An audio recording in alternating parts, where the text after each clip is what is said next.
wasiirka wasaaradda arrimaha gudaha iyo dib u heshiisiinta mudane Axmed Macalin Fiqi waa kaaga mahadcelinaa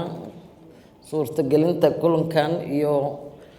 ku casuumida ka soo qaybgalayaasheena oo dhan wasiirka diinta iyo awqaafta wasiirka hidaha iyo tacliinta sare caafimaadka hay-adda istaraatiijiyadda qaran hay-adda socdaalka iyo jinsiyadaha dhammaan wasiirada dowlad goboleedyada dowladda hoose iyo gobolka Banaadir hay-adaha UNICEF UNHCR UNDP UNFPA WHO iyo IOM Assalaamu calaykum waraxmatullaahi wabarakaatu muhiimad aad u weyn ayay qarankan u leedahay guud ahaantiis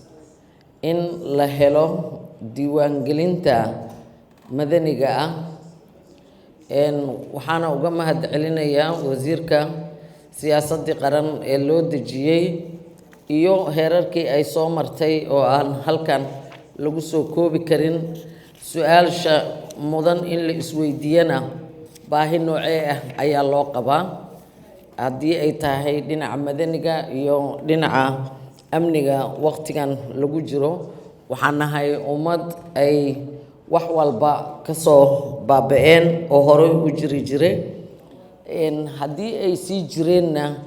ay tiknolojiyadda casriga ah isbeddel weyn ay ku samaysay saas daraaddeed annagoo intiiba ka duulayna in la jaan qaado oo loona diyaariyo ummad weynta Soomaaliyeed nidaam lagu diiwaangeliyo waayo meelaha loo socdo qarankeena waa in uu gaaro isbeddel ah qof iyo cod iyo qaabka ugu horeeyo oo lagu hirgelinayana waa in la helo diiwaangelin si loo helo tirokoob sax ah muwaadiniinta Soomaaliyeed ee ku nool geyigan marka waxaan ku faraxsanahay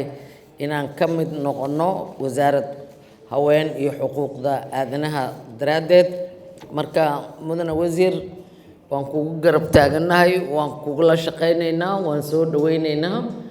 waa mahadsantahay